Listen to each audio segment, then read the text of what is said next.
கர்த்தர் நல்லவர், அவர் கிருபை என்றும் உள்ளது.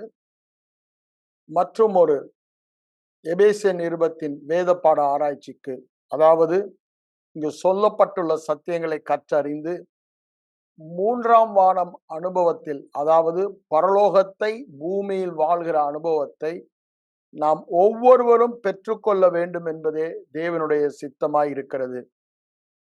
இந்த நாளில கூட நாம் கடந்து 2 வாரங்களாக இதை ஆரம்பித்து 2 வாரம் ஆச்சு. 2 வாரத்துல நம்ம உங்களோடு பகிர்ந்து கொண்டது எபேசு நிருபத்துடைய பேக்ரவுண்ட், அதாவது டோட்டல் சம் அண்ட் சப்ஸ்டன்ஸ் என்ன என்பதை நாம் பார்த்தோம். இந்த நிருபம் நமக்கு என்ன சொல்லுகிறது, இந்த நிருபத்தின் முக்கியத்துவம் என்ன, இந்த நிருபத்தின் கருப்பொருள் என்ன என்பதை எல்லாம் நாம் பார்த்தோம்.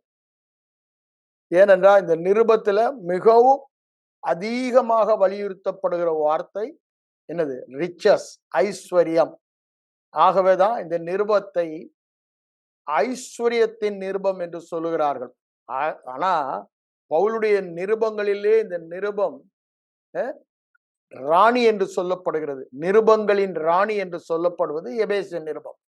இந்த எபேசு நிருபத்திலே அவர் சொல்லுவதை நாம் பார்க்கும் பொழுது, இந்த ஐஸ்வர்யம் என்ற வார்த்தை போன வாரம் நான் உங்களுக்கு தெளிவா காண்பித்த 5 இடங்களில் வரத திரும்ப திரும்ப, அதாவது கிருபையின் ஐஸ்வர்யம், நமக்கு கொடுக்கப்பட்ட சுதந்திரத்தின் ஐஸ்வர்யம், திருப்பியும் கிருபையின் மகா மேன்மையின் ஐஸ்வர்யம், இரக்கத்தின் ஐஸ்வர்யம், அந்த மாதிரி நமக்கு கொடுக்கப்பட்ட பரிபூரணத்தின் ஐஸ்வர்யம், அதுல எல்லாமே அடங்கிறது. பரிபூரணத்தை ஐஸ்வர்யம் சொல்லும் போது இது இந்த நிருபம் தெளிவாய் சொல்லுகிறபடினாலே பவுல் இந்த எபேசு சபைக்கு செல்வதை நாம் அப்போஸ்தலர் நடபடி புத்தகத்திலே 18ஆம் அதிகாரத்துல முதல்ல பார்க்கிறோம். அப்புறம் திரும்பியும் 19ஆவது, அப்ப ஒரு ஷார்ட் பீரியட் தான். ஆனா 19ஆவது இடம் தான் 3.5 வருடம் என்று சொல்லுகிறாரு 20ஆம் அதிகாரத்துல. அந்த 3.5 வருடம், 3 வருடம் அங்க போட்டிருக்கு, 2 வருஷம் போட்டிருக்கு, 6 மாசம். ஆனா அவர் திரும்பவும் அவர்களோடு கூடி அந்த கடற்கரையிலே பேசும் பொழுது, எருசலேமுக்கு செல்வதற்கு முன்பாக அந்த 20ஆம் அதிகாரம் 37 வசனங்களை வாசிங்கன்னா அங்க பார்த்தா தெரியும். 3.5 வருடம் கண்ணீரோடும் துக்கத்தோடு உங்களுக்காக நான் பிரயாசப்பட்டேன் என்று சொல்வதை நாம் அங்க பார்க்கிறோம். அப்போ அதற்கப்புறம் 10 ஆண்டுகளுக்கு பின்பாக, இது 3வது தன்னுடைய மிஷினரி பிரயாணத்திலே எபேசு பட்டணத்துக்கு செல்கிறார். அதுக்கப்புறம் 10 years, almost AD 52 to AD 62 எபேசு நிருபம் எழுதப்பட்டது. இந்த நிருபம் எழுதப்படும் பொழுது அவர் ரோமாபுரி ஜெயிலிலே இருந்தார் என்பதை பார்க்கிறோம். சிறையிருப்பில் யூதர்களால அங்க எருசலேம் அவர் செல்லும் பொழுது அவரை சிறைப்பிடித்து அங்கிருந்து செசரியா பட்டணத்தில் 2 வருஷம் சிறையிருப்பில் இருந்து, அதற்கப்புறம் அங்க இருந்து அகிரிப்பா ராஜாவின் மூலமாக ரோமா ஜெயிலுக்கு அவர் சீசருக்கு முறையிட்டபடினாலே அனுப்பப்படுவதை நம்ம அங்க பார்க்கிறோம்.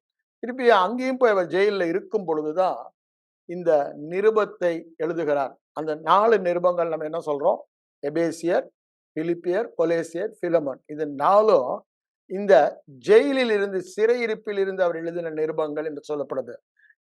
பிரிசன் எபிஸ்டில்ஸ் என்று சொல்லப்படுகிறது.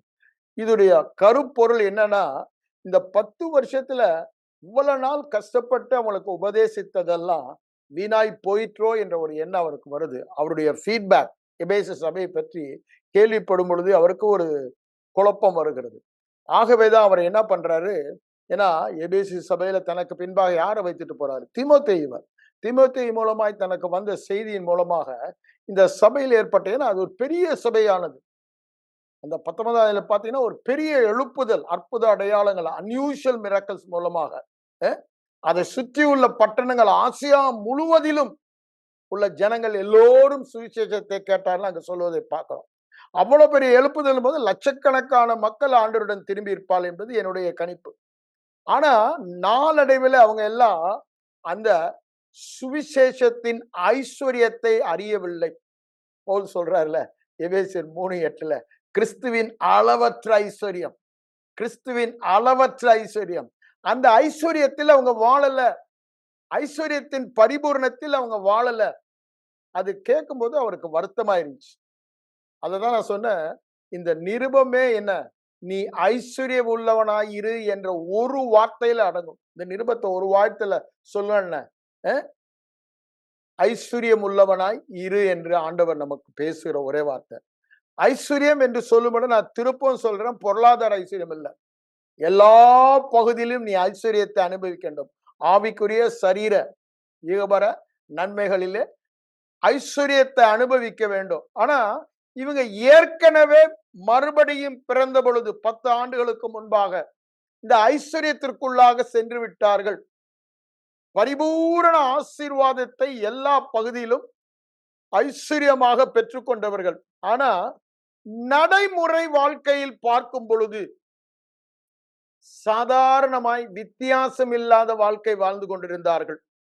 ஆகவேதான் மிகுந்த பாரத்தோடு பவுல் இந்த நற்செய்தியை எபேசுவருக்கு எழுதுவதை நாம் பார்க்கிறோம். ஒருவன் எபேசு நிருபத்தை புரிந்து கொண்டால்தான் வேதத்தையும் புரிந்து கொள்ள முடியும். நான் ரோம நிருபத்திற்கு அதை தான் சொன்னேன். நீங்க சொல்லலாம், பவுலுடைய வெளிப்பாடுகள் எல்லாம் புரிந்து கொள்ளவில்லை என்றால் பழைய ஏற்பாடை படிக்கவே முடியாது, குழம்பிதான் போவோம். பழைய ஏற்பாடை படிக்கும் பொழுதும் சுவிசேஷங்களை படிக்கும் பொழுதும் பவுலுடைய வெளிப்பாட்டின் மூலமாக தான், அந்த கண்ணாடியின் மூலமாக நாம் படிக்க வேண்டிய, பவுலின் மூலமாக தான் சபைக்கு என்ன தேவையோ எல்லாம் பரிசுத்த ஆவியானவர் வெளிப்படுத்தினது. இயேசுவானவர் வாழ்ந்த காலத்துல கூட அவர் யூதர்களுக்கு தான் பேசினார், சபைக்கு இல்ல. சபை அப்போஸ்தலர் நடவடிக்கை புத்தகத்துல தான் ஆரம்பத்தை நம்ம பார்க்கிறோம். 2ஆம் அதிகாரத்துல அவர் யூதர்களுக்கே பிரசங்கித்தார். அவர் இந்த டிரான்சிட் பீரியட், பழைய உடன்படிக்கையிலிருந்து புதிய உடன்படிக்கை அவர் ஏற்படுத்த வந்தாரு. அந்த பீரியட்ல அவர்களுக்கு போதித்தது. அதனாலதான் அவர் சொல்றாரு, இப்ப சொன்னா உங்களால புரிந்து கொள்ள முடியாது, நான் போய் ஆவியானவரை அனுப்புவேன், ஆவியானவர் வந்து உங்களுக்கு போதிக்கும் பொழுது நீங்க புரிந்து கொள்கிறார். அநேக காரியங்கள் அவர் சொன்னாலும் அவருடைய மரணம் உயிர்த்தெழுதலை பற்றி சீஷர்களால் கூட அதை புரிந்து கொள்ள முடியல. ஆனா ஆவியானவர் வந்த பிறகு அப்போஸ்தலர் நடபடி புத்தகத்தில் நாம் பார்க்கும் பொழுது எவ்வளவு தைரியமாக அவர்கள் பேசுவதை நாம் பார்க்கிறோம். ஏன்? அது ஆவியானவருடைய அனுகிரகம். அவர்கள் அதை வெளிப்பாடாக பெற்றுக்கொள்ள அவர்களுக்கு உதவி செய்தது. அதனாலதான் சொல்றேன், ஒருவன் எபேசு நிருபத்தை புரிந்து கொண்டானால் எந்த பகுதியிலும் குறைவில்லாதவனாக வாழ முடியும். எபேசு நிருபம் நமக்கு காண்பிப்பதெல்லாம் என்ன? பரலோக தேவனுடைய வங்கியிலே நமக்கு என்ன கொடுக்கப்பட்டிருக்கிறது என்ற பாஸ்புக். அப்படித்தானே? நம்ம பேங்க்ல போட்ட பணம் பாஸ்புக் மாதிரி பரலோக வங்கியின் பாஸ்புக்ல நம்முடைய பொருளாதாரம், நம்முடைய பரிசுத்தம், நம்முடைய நீதி, நம்முடைய விசுவாசம் எதனால் நீங்க போடுங்க, வல்லமை, அதிகாரம், அன்பு எல்லாமே எவ்வளவு கொடுக்கப்பட்டு இருக்கிறது. What is there in my account, in heaven's account, heaven's bank account. தேவனுடைய பரலோக வங்கியின் கணக்கிலே எனக்கு என்ன இருக்கிறது என்பதை காண்பிக்கிறது எபேசு நிருபம். அது மாத்திரமல்ல, ஒருவரும் தரிசிக்க முடியாதவரை முகமுகமாக இந்த வார்த்தையின் மூலமாக, வெளிப்பாட்டின் மூலமாக, வார்த்தையின் வெளிப்பாட்டின் மூலமாக தேவன் எல்லாவற்றையும் வெளிப்படுத்துவதை இந்த நிருபத்திலே நாம் பார்க்க முடியும். அதாவது உலக தோற்றத்திற்கு முன்பே அவருக்கு இருந்த தீர்மானத்தில் இருந்து முடிவு வரை உள்ள ஒவ்வொரு காரியத்தையும் அப்படியே வெட்ட வெளிச்சமாய் காண்பிக்கிற ஒரு நிருபமாய் இருக்கிறது. அப்போ இந்த நிருபத்தின்படி அன்று எபேசியர்கள் எப்படி வாழ்ந்தார்களோ அதுபோல இன்றில் நம்மில் நாம் அநேகர் இன்னும் அந்த ஐஸ்வர்யத்திற்கு வரவில்லை. ஆகவேதான் நம் ஒவ்வொருவருக்கும் தேவன் விசேஷமாக இந்த நிருபங்களின் மூலமாக பேசுகிறார். இந்த நிருபத்தை நம்ம சாதாரணமாய் படிக்க போவதில்லை. நம்ம ஜோயே லைஃப் பைபிள் ஸ்டடி படியல்ல, இது வித்தியாசமான ஒரு வேத ஆராய்ச்சியாக எஸ்ராவை போல, அப்படிதானே, கருத்தாய் நாம் அதை ஆராய்ந்து படிக்க போகிறோம். அப்போ இதில் தேவன் அநேக வெளிப்பாடுகளை நமக்கு தருவார் என்று எதிர்பார்ப்போடு நீங்கள் இந்த ஜூம் மீட்டிங்ல அட்டென்ட் பண்ணுங்க. அப்பொழுது தேவன் அந்த வெளிப்பாடு வரும் பொழுதுதான் வாழ்க்கை மாறும். மூளை அறிவுனால வாழ்க்கையில மாற்றம் ஏற்படாது. வெளிப்பாட்டு அறிவுதான் விசுவாசம், விசுவாசத்தினாலதான் இந்த உள்ள வெளியான அனுபவமாய் மாறும். புது சிருஷ்டி, அப்படிதானே? எல்லாமே அவராக இருக்கிறார். அப்போ எல்லாமே அவராக வெளிப்பட வேண்டும். என்னுடைய ஞானம் கிறிஸ்துவின் ஞானமாக, அப்படிதானே? என்னுடைய வெற்றி கிறிஸ்துவின் வெற்றியாக, என்னுடைய சுகம் கிறிஸ்துவின் சுகமாக, என்னுடைய நீதி கிறிஸ்துவின் நீதியாக, என்னுடைய பரிபூரணம் கிறிஸ்துவின் பரிபூரணமாக வெளிப்பட வேண்டுமானால் இந்த வெளிப்பாட்டு அறிவு, வேதத்தை தியானிக்கும், அதாவது இந்த எபேசு நிருபத்தை நாம் கருத்தாய் ஆராய்ந்து தியானிக்கும் பொழுது ஆவியானவர் நம்முடைய கண்களை பிரகாசிக்க பண்ணுவார். அப்பொழுது நாம் பெற்றுகிற வெளிப்பாடு அறிவு அந்த நாடியிலே நம்மை மறுரூபமாக்குகிறது. அப்படிதானே? கண்ணாடியிலே நிழலாட்டமாய் தான் பார்க்கிறோம். ஆனா அந்த சாயலில் தானே நாம் மாற்றப்படுகிறோம். 2 கொரிந்தியர் 3:18 மனதில் வைத்துக் கொள்ளுங்க. நாம் இப்பொழுது ஜூம் அட்டெண்ட் பண்ணும் பொழுது என்ன நடக்கிறது? பரிசுத்த ஆவியானவர் அந்த சாயலை மாற்றுகிறார். நம்ம அந்த சாயலை கருத்தாய் ஆராய்ந்து நிருபங்களிலே பார்க்கிறோம். அப்பொழுது அவர் அந்த சாயலிலே நம்மை மாற்றுகிறார். அந்த சாயலில் மாற்றுவதன் மூலமாக நாம் ஒவ்வொருவரும் ஐஸ்வர்யம் உள்ளவனாய் இந்த உலகத்தில் வாழ்வதை தேவன் எதிர்பார்க்கிற திட்டத்தை, தீர்மானத்தை நிறைவேற்றுகிறோம். இப்போ 1ஆம் வசனத்திற்கு போவோம். எபேசியர் எழுதின நிருபம் 1ஆம் அதிகாரம் 1ஆம் வசனத்தை வாசிக்கிறேன். எல்லாரும் இன்னைக்கு நான் வேகமா பிரசங்கம் பண்ண போறது இல்லை. It's a deeper Bible study. பைபிளை திறந்துட்டு பொறுமையா ஒவ்வொன்றாய் வாசித்து தான் நம்ம ஆராய போகிறோம். நீங்களும் எபேசியர் நிருபம் 1ஆம் அதிகாரத்தை திறந்து வைத்துக் கொள்ளுங்க. முதல் வசனத்தான் இன்னைக்கு நம்ம பார்க்க போறோம். முதல் வசனத்துல நான் வாசிக்கிறேன். தேவனுடைய சித்தத்தினாலே இயேசு கிறிஸ்துவனுடைய அப்போஸ்தலனாகிய பவுல். இந்த நிருபம் எழுதப்பட்ட காலம் AD 62 62 என்று சொன்னேன், கிறிஸ்துவுக்கு பின்.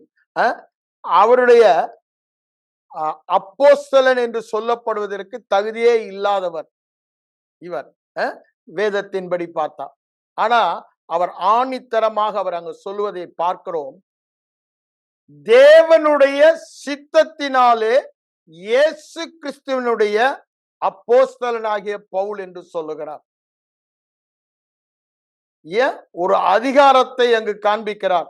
நான் சொல்லுவது சாதாரண வார்த்தை அல்ல. அப்போஸ்தலன் என்றால் அனுப்பப்பட்டவன். அனுப்பப்பட்டவன் என்றால் அனுப்பப்பட்டவரின் அதிகாரத்தை உடையவன், வல்லமையை உடையவன். அனுப்புகிறவர் என்ன சொல்லுகிறாரோ அதையே சொல்லுபவன். வேற எதையும் சொல்ல மாட்டான். ஆண்டவர் சொல்றாருல, பிதா சொல்ல குமாரன் கேட்கிறது எதுவோ அதையே, நான் வேறென்றையும் பேசுவதில்லை. யோவான் 12ஆம் அதிகாரம் கடைசி 2 49 50 வசனங்களில அதை சொல்வதை இங்க பவுலும் அந்த அதிகாரத்தில் இங்கு பேசுகிறார். அதனாலதான் அவர் சொல்லுகிறார், இதை நீங்க ஒரு மனித வார்த்தையா எடுத்துக்கொள்ள கூடாது. இது மனித வார்த்தையே அல்ல. ஏன்? தேவ சித்தத்தினாலே அப்போஸ்தலன் என்ன? தேவனுடைய அநாதி தீர்மானம் என்ன என்பதை அனுப்பினவர் மூலமாக நமக்கு தெரிவிக்கிறார். அந்த அனுப்பினவர் சொல்லுகிற வார்த்தை அனுப்பப்பட்டவர் பேசுகிறார். இங்கு பவுல் அனுப்பப்பட்டவர், அனுப்பினவர் பரிசுத்த ஆவியாகிய தேவன் என்பதை பார்க்கிறோம். அதான் சொல்றார், தேவனுடைய சித்தத்தினாலே இயேசு கிறிஸ்துவினுடைய அப்போஸ்தலன் என்று சொல்லுகிறார். நாம் இத ஒவ்வொரு அவருடைய நிருபங்களிலும் தான் யார் என்பதை தெளிவுபடுத்தி அவர் சொல்வதன் காரணமே என்ன? இதை நீங்கள் சாதாரணமாக எடுத்துக்கொள்ளக்கூடாது. அப்போஸ்தலன் எனப்பட்டவன் தேவனுடைய அனுப்பப்பட்டவனாய் இருக்கிறபடியால் தேவன் என்ன சொல்லுகிறாரோ அதையே சொல்லுகிறவன். அப்போ it is direct God's revelation to us. தேவன் தனிப்பட்ட விதத்திலே நம் ஒவ்வொருவரோடும் பேசுகிறார் என்ற கருத்தை நாம் புரிந்து கொள்ள வேண்டும் என்று ஆணித்தரமாக சொல்லுகிறார். அப்போ இதில் சொல்லப்பட்டவைகள் எல்லாம் நீங்க எல்லா பகுதியிலையும் பாருங்க, திரும்ப திரும்ப இதை அவர் சொல்லுவதை பார்க்கலாம். நீங்க ரோமர் 1ஆம் அதிகாரத்துக்கு வாங்க. நிருபங்கள் ஆரம்பிக்கிறதுல அந்த 13 நிருபத்துல முதல்ல அவர் ஆரம்பிக்கிறது அப்போ ரோமர் நிருபம். இங்க இந்த நிருபங்கள் பற்றி நான் சொல்லும் பொழுது எழுதப்பட்ட காலத்தினால் இவைகள் 13 போடப்படவில்லை. எழுதப்பட்ட காலத்தினால் பார்த்தீங்கன்னா 1 கொரிந்தியர், 2 கொரிந்தியர், கலாத்தியர் எல்லாம் முதல்லயே எழுதினது. ஆனா இந்த நிருபங்களை பைபிள பண்ணும் பொழுது பெரிய புக்ஸ் நிறைய சாப்டர்ஸ் எதுல வருது? ரோமர். அதுல ஆரம்பிச்சு அப்படியே எதுல எத்தனை சாப்டர் குறையும் அந்த ஆர்டர்ல தான் பைபிள் இங்க வச்சிருக்காங்க. It is not according to the period which is written. ஆக்சுவலா பாத்தீங்கன்னா இந்த நிருபங்கள் எல்லாவற்றையும் பவுல் தன்னுடைய வாழ்க்கையிலே சுவிசேஷங்கள் எழுதுவதற்கு முன்பாகவே எழுதப்பட்டது. முதலாவதாக எழுதப்பட்ட மார்க்கின் சுவிசேஷமே பவுலின் மரணம் 62க்கு அப்புறம் தான் எழுதப்பட்டது.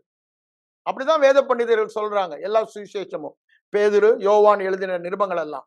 அப்போ இந்த நிருபங்களை அவர் சொல்லுகிற சத்தியம் முக்கியமா இருந்தபடினாலே ஆவியானவர் சுவிசேஷ சரித்திர புத்தகத்தை பின்னாக எழுத வைக்கிறார். ஏன்? ஆதி சபைக்கு இது முக்கியமா இருந்தது. புது சிருஷ்டியின் புது உடன்படிக்கையின் பாக்கியம் என்ன என்பதை காண்பிக்கிறதா இருந்தது.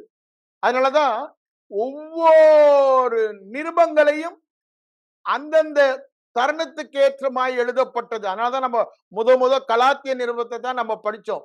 எபிரேயரையும் படித்தோம். எபிரேயர் அநேகர் பவுல் எழுதின வெளிப்பாடு என்று சொல்லுகிறார்கள். ஆனா அதற்கு ஆதாரம் வேதத்தில் இல்லாதபடினால அதை ஆக்கியோன் பற்றி சொல்லவில்லை. மற்றவைகளுக்கெல்லாம் அங்கு ஆதாரம் இருக்கிறபடினால் அது பவுலால் இந்த 13 நிருபங்கள் எழுதப்பட்டது என்று சொல்லப்பட்டுள்ளது. இங்க நீங்க பாத்தீங்கன்னா ரோமர் 1ஆம் அதிகாரத்துக்கு வாங்க. அந்த 1ஆம் அதிகாரத்திலேயே அங்கேயும் இந்த நிருபத்தை எழுதும் பொழுது பெரிய நிருபம் இதுதான். அந்த நிருபத்தை எழுதும் என்ன சொல்றாரு? 1ஆம் அதிகாரம், இயேசு கிறிஸ்துவின் ஊழியக்காரனும் அப்போஸ்தலன் ஆகும்படி அழைக்கப்பட்டவன். இங்க என்ன சொன்னாரு? தேவ சித்தத்தினாலே அப்போஸ்தலனாய் இருக்கும்படி என்ன பண்ணாரு? தேவனுடைய சித்தத்தினாலே இயேசு கிறிஸ்துவின் அப்போஸ்தலன் ஆகிய பவுல் சித்தத்தினால் அப்போஸ்தலன் என்று சொல்லுகிறார். இதேதான் 1 கொரிந்தியர், 2 கொரிந்தியர், கொலோசியர்லயும் சொல்வதை பார்க்கலாம்.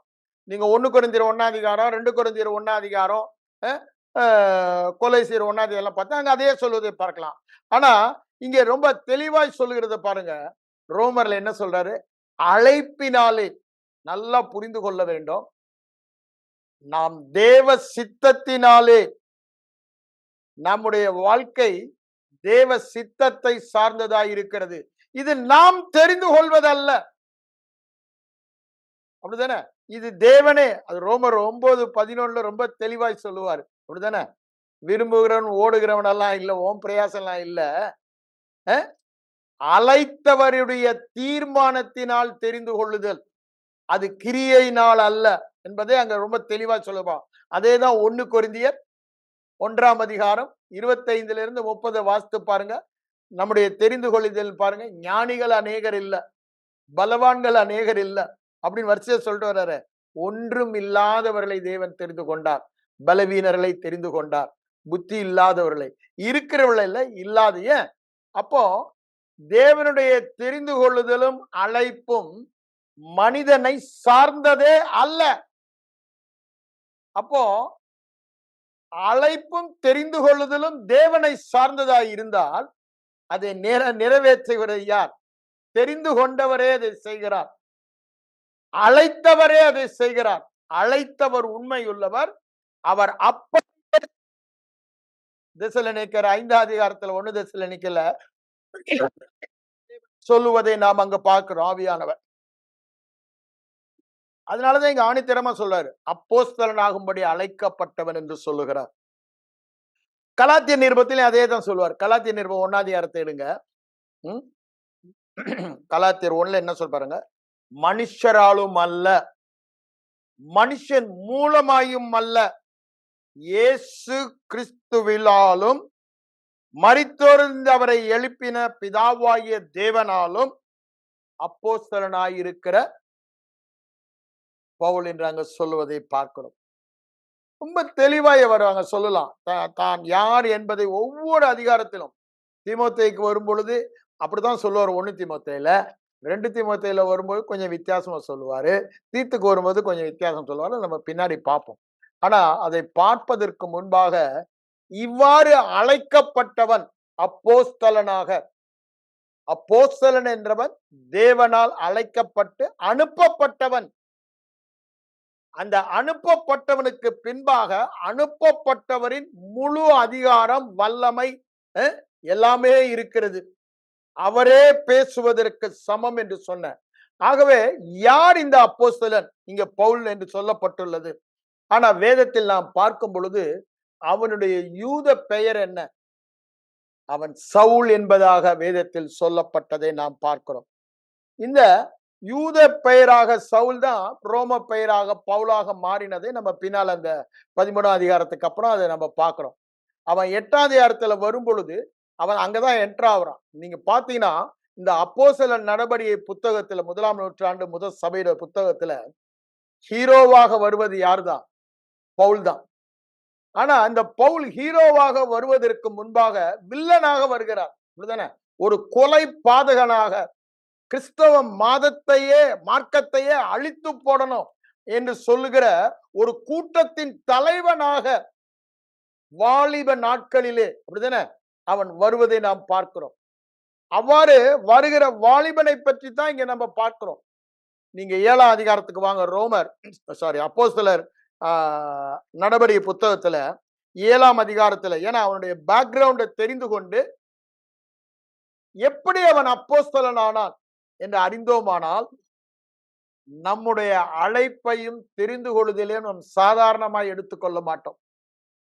எப்பேற்பட்டவனை தேவன் எப்பேற்பட்டவனாக மாற்றினார் என்பதை சவுலுடைய வாழ்க்கையில பார்க்கிறோம்.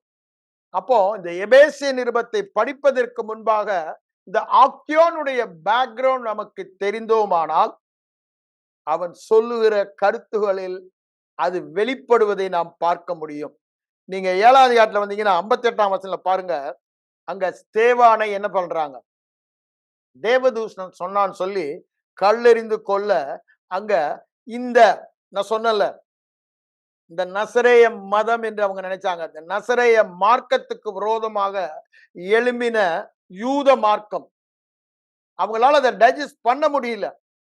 அவங்க கல்லெறிந்து கொள்வதற்கு பண்ணும் பொழுது அவனை நகரத்திற்கு புறம்பே தள்ளி அவனை கல்லெறிந்தார்கள். சாட்சிக்காரர்கள் தங்கள் வஸ்திரங்களை கலற்றி சவுல் எனப்பட்ட ஒரு வாலிபனுடைய இதான் முதல் அவன் உள்ள என்ட்ராவது பைபிள்ல. சவுல் என்றதுமே நமக்கு பழைய ஏற்பாட்டு சவுல் ஞாபகம் வரும். இவனும் அதே பெஞ்சமின் கோத்திரத்தான். அதனாலதான் அவங்க பெஞ்சமின் கோத்திரத்திலிருந்து சவுல் ராஜாவின் பெயரை அவங்க அப்பா அவனுக்கு வச்சிருக்கலாம். அப்போ இந்த சவுல் எனப்பட்டவன் யார் என்பதை நாம் வேதத்தில் தெளிவாக அறிய வேண்டுமானா அவனே தன்னை பற்றி சொல்லுகிறான். அப்போஸ்தலர் நடபடிக்கை புத்தகத்திலே 21ஆம் அதிகாரத்துக்கு வாங்க. அங்க 39ஆம் வசனத்துல சொல்ல பார்க்கலாம். பவுல் என்ன சொல்றான் பாருங்க. அங்க அவனை அரெஸ்ட் பண்ண பிறகு எருசலேம்ல அவன் அரெஸ்ட் பண்ணதும் அவன் அங்க அவனுக்கு எபிரேய பாஷையில பேசும் பொழுது அங்க சொல்றதை நம்ம பார்க்கிறோம். அதற்கு பவுல், நான் சிலிசியா நாட்டில் உள்ள கீர்த்தி பெற்ற தர்சு பட்டணத்தான், சிலிசியா நாட்டில் உள்ள தர்சு பட்டணத்தான் என்று, அதாவது ஒரு ஃபேமஸ் இடத்துல இருந்து, ஊர் பேர் தெரியாத இடத்துல இருந்து நான் வரல. I came from a famous place. Cilicia நாட்டில் உள்ள தர்சு பட்டணம் அவ்வளவு ஃபேமஸ் பிளேஸ். அதை சொல்லிட்டு அவன் என்ன சொல்றான், யூத பாஷையில அவர்களுடைய பேசுவதை பார்க்கிறோம். அப்பொழுது அவங்க யூதர்களாய் இருந்தபடினால தன்னை பற்றி அவளுக்கு ஒரு அறிமுகத்தை கொடுக்கிறான். ஏன்னா ஒரு பெரிய கழகமே வந்து அவனை அரெஸ்ட் பண்றாங்க. அப்ப அவன் சொல்றான், நான் யூதன். இந்த சவுல் என்பவன் ஒரு யூதன், சிலிசியா நாட்டில் உள்ள கீர்த்தி பெற்ற தர்சு பட்டணத்தை சேர்ந்த யூதன் என்பதை அங்கு சொல்லுகிறான்.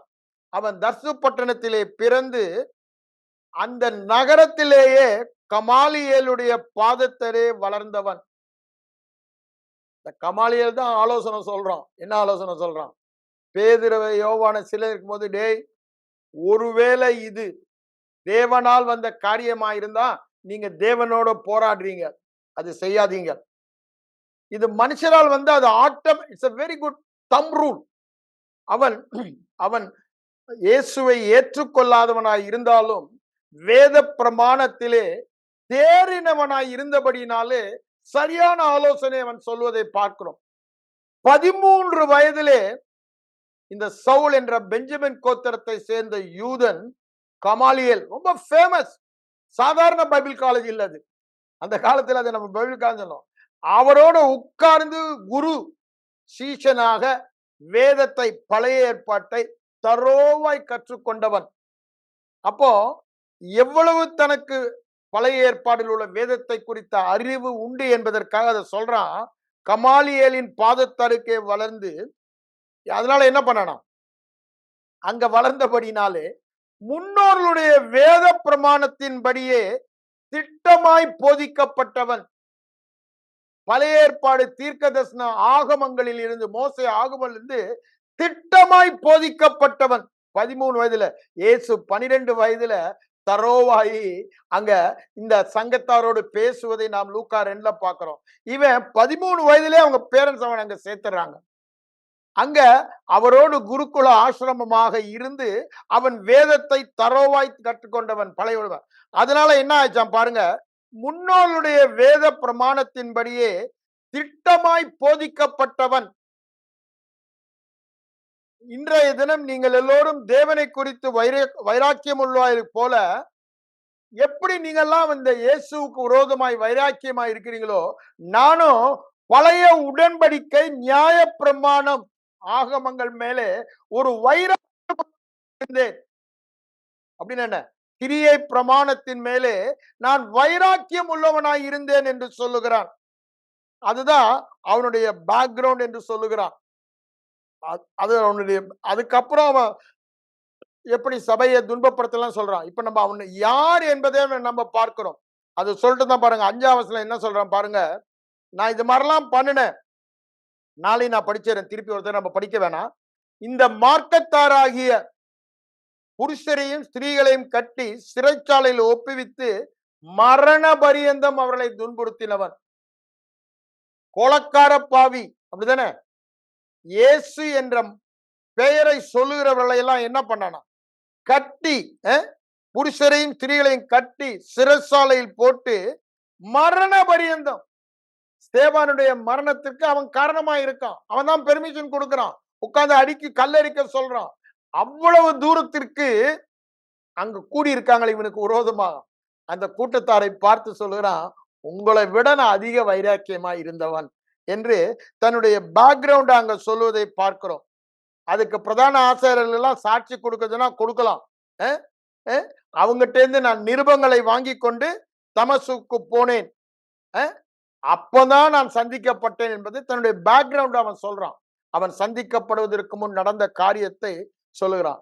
அவனை பற்றி இன்னும் தெளிவாய் சொல்ல வேண்டுமானால் பிலிப்பியர் நிருபத்திலையும் அவள் தன்னை பற்றி அங்க 3ஆம் அதிகாரத்துல சொல்வதை பார்க்கலாம். 3ஆம் அதிகாரத்துல பாருங்க, அவன் மாம்சத்தின் மேல உங்களை மாதிரி நம்பிக்கை வைக்கலாம், நான் வைக்கலாம், ஆனா நான் வைக்கிறது இல்லை அப்படின்னு சொல்லிட்டு மாம்சத்தின்படி தான் யார் என்பதை 5ஆம் வசனத்துல சொல்வதை பார்க்கலாம். நான் 8ஆம் நாளில் விருத்த சேதனம் அடைந்தவன். அதுல ஒண்ணுல கூட மிஸ் ஆகல, அப்படிதானே? இஸ்ரவேல் வம்சத்தான், பென்யமின் கோத்திரத்தான், எபிரேயரில் பிறந்த எபிரேயன், நியாய பிரமாணத்தின்படி பரிசேயன். அப்படின்னு என்ன, உயிர்த்தெழுதல் மேல் உங்களை மாதிரி நம்பிக்கை உள்ளவன். அந்த பக்தி வைராக்கியம், வேதத்தை கற்று வேத பிரமாணத்தின் மேல் நான் பக்தி வைராக்கியமாக இருந்தபடியால் சபையை அவன் பெயர் என்னங்க, சபையை துன்பப்படுத்தினவன், சபையை அழித்தவன், நியாயப்பிரமாண நீதியின்படி குற்றம் சாட்ட. கொஞ்சமா புரியுதா? ஏன் அவன் என் மனசாட்சியில குற்றம், அவன் செய்யறதெல்லாம் கரெக்ட், கொலை செய்யறது கரெக்ட், அடித்து உதைக்கிறது கரெக்ட், அவங்கள கட்டி சிறைச்சாலையில போடுறது, அவங்கள தேவதூஷணம் சொல்ல வைக்கிறது இயேசு நாமத்துல எப்படி இன்னைக்கு RSS பண்றானோ அதே மாதிரி செய்தவன். ஆனா மனசாட்சியில என்ன, கொஞ்சம் கூட நான் தப்பு பண்றேன்னு என்ன இல்லையே. அவன் இந்த முன்னோருடைய வேத பிரமாணத்தின் மேல் வைராக்கியம் இருந்தான். ஆவியில ஒண்ணு இல்லைங்க, எழுத்து கொள்ளுகிறது, ஆவியோ உயிர்ப்பிக்கிறது. அவன் எழுத்தின்படி வைராக்கியம் உள்ளவனாய் இருந்தான். அதுதான் சொல்றான், குற்றம் சாட்டப்படாதவன். கொலை செய்யறது அவனுக்கு குற்றமா தெரியல, தேவதூஷன் சொல்லி அவங்களை அடிக்கிறது குற்றமா தெரியல, இந்த இயேசுவை பின்பற்றவில்லை ஜெயில போடுறது இதெல்லாம் அவனுக்கு குற்றமாய் தெரியல. அப்பேற்பட்ட கொடூரமான ஒரு தேவ வேத இயேசுவின் மார்க்கத்திற்கு விரோதமாக எழும்பின கூட்டத்தின் தலைவன் கொடூரமானவன். அந்த குரூப்லே மிகவும் கொடூரமானவன் என்றால் சவுல் எனப்பட்ட வாலிபன் என்று சொல்லுகிறோம். அவன் திரும்பவும் தன்னை பற்றி கலாத்திய நிருபத்துக்கு வாங்க, அங்கேயே அவன் சொல்வதை நம்ம பார்த்துருவோம். நம்ம பேக்ரவுண்ட் பார்க்குற கொஞ்சம் நேரம் ஆனாலும் பின்னால் அந்த சத்தியங்களை பார்க்கும் பொழுது இது நமக்கு பிரயோஜனமா இருக்கும். ஏன்னா வேதத்துல சவுலுடைய ஹிஸ்டரியை ஒரு கோர்வையை நம்ம பார்க்க முடியாது. எல்லா நிருபங்களிலும் அப்போஸ்தலர் நடபடிலிருந்து பார்க்க முடியும். 14ஆம் வசனத்துல பாருங்க, அவன் என்ன சொல்றான் பாருங்க. என் ஜனத்தாரில், அவன் 30 வயசுல, என் வயதில் உள்ள அநேகரை பார்க்கிலும் யூத மார்க்கத்திலே தேறினவன். பழைய ஏற்பாட்டில படித்து தேறினவன். கமாலியலின் பாதத்திலே உட்கார்ந்து தேறின கமாலியல் போல இவனும் வேதத்திலே தேறினவனாய் இருந்தான். என் பிதாக்களுடைய பாரம்பரிய நியாயங்களுக்காக, அது மாத்திரமல்ல ட்ரெடிஷனல் மூலமா வந்த சட்ட திட்டங்களுக்காக பக்தி வைராக்கியம் உள்ளவனாய் இருந்தேன். என்ன அழகா சொல்றான்னு பாத்தீங்களாங்க, பக்தி வைராக்கியம் உள்ளவனாய் இருந்தேன். அப்போ அவனுடைய பேக்ரவுண்ட பாருங்க. எல்லாரை விட வேதத்துல தேறினவன், பாரம்பரிய ஞானத்தை, பாரம்பரிய சட்ட திட்டங்கள் மேலே பக்தி வைரா. அப்படி பாத்தீங்கன்னா டோட்டலி ரிலீஜியஸ் ஸ்பிரிட், அப்படிதானே? மத ஆவி அவனை ஆட்கொண்டிருந்தது. சிறு வயதில் இருந்து 13 வயதில் இருந்து அதிலேயே ஊறி போனவன். அவன் இன்னொரு இடத்துல சொல்றான், நான் ரோம பிரஜைன்றான். சாதாரண குடும்பத்தை சேர்ந்தவன் அல்ல. அவனை கட்டும் பொழுது நீ ஜாக்கிரதையா, நீ யாரை கட்டுறன்னு தெரியுமான்றான். யாரு? நான் ரோம பிரஜை. நான் அப்போ அவனுடைய குடும்பம் மகா பெரிய பணக்கார குடும்பம். பிறப்பிலே அவன் ரோம பிரஜை. அவ்வளவு வசதி உள்ள குடும்பம். ஆனா தேவன் மேல பக்தி வைராக்கியம் உள்ளபடினாலே 13 வயதிலேயே கமாலியலின் பாதத்திலே வேதத்தை கற்று தேறினவன். அப்பேற்பட்டவன் என்றுதான் இங்கு வேதம் சொல்வதை பார்க்கிறோம். அவன் எருசலேம் சங்கத்தாருக்கு முன்பாக சொல்லும் பொழுது தன்னை திரும்பவும் பரிசேயன் என்று சொல்லுகிறான். உயிர்த்தெழுதில் நம்ம திரும்ப திரும்ப இதை அவன் சொல்லுவதை நாம் பார்க்கலாம். உயிர்த்தெழுதி மேல் நம்பிக்கை உள்ளவன் என்பது.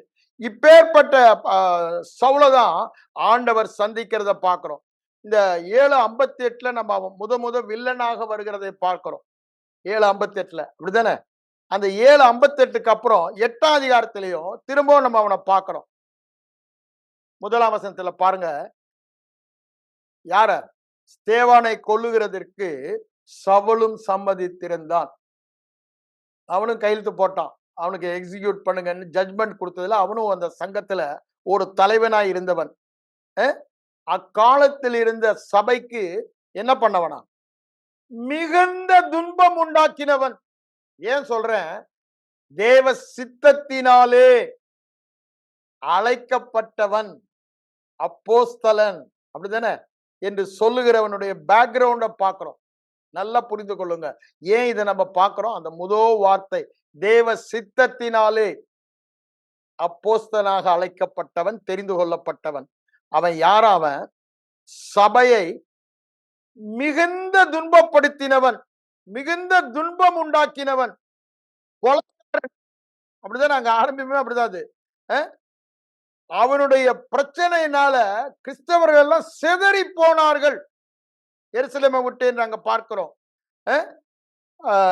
3ஆம் வசனம் பாருங்க. இவன் என்ன பண்ணானா? வீடு வீடா போறான்.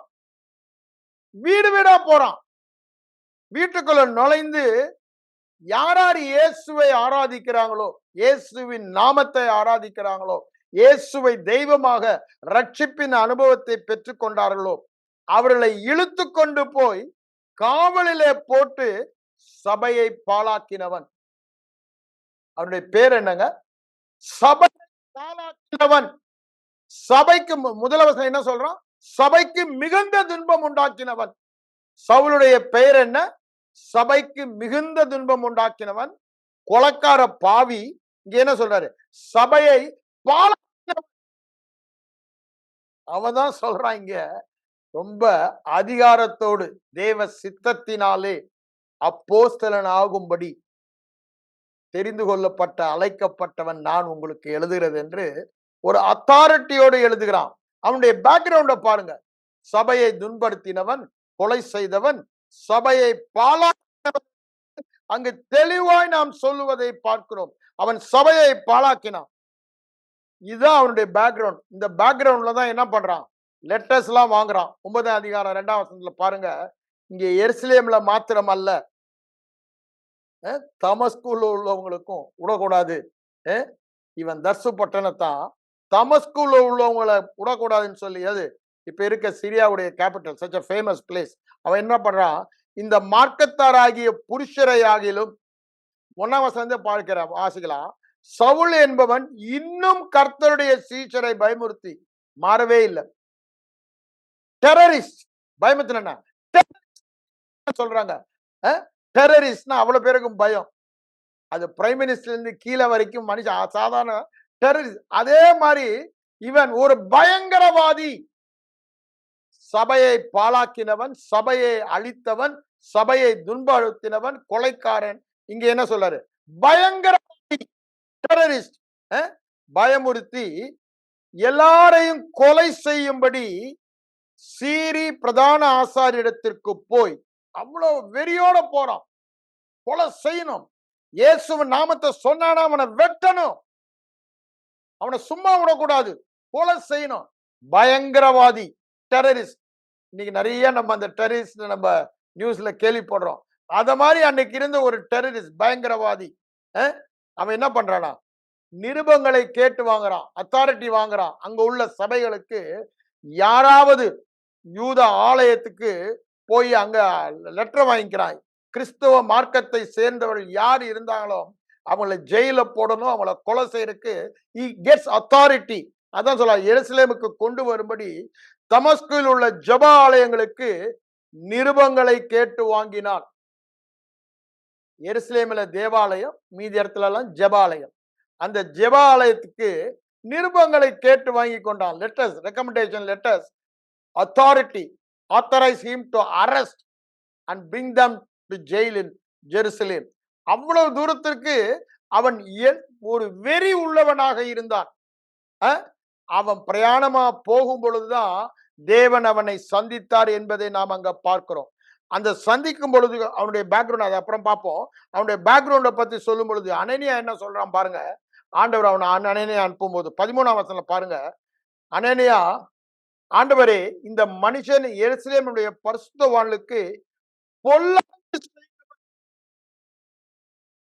இதை நாங்க அப்ப அவனுடைய பெயர் என்னங்க? பொல்லாங்கவன், சபையை அழிக்கிறவன், சபையை துன்புறுத்துகிறவன், பயங்கரவாதி, சபைக்கு பொல்லாங்கு செய்கிறவன் என்று அவனுடைய பேக்ரவுண்ட் எல்லாருக்குமே தெரியுது. அழிப்பவன், கொலைக்கார பாவி. அவன் பொல்லாங்கு செய்ய மாட்டான்.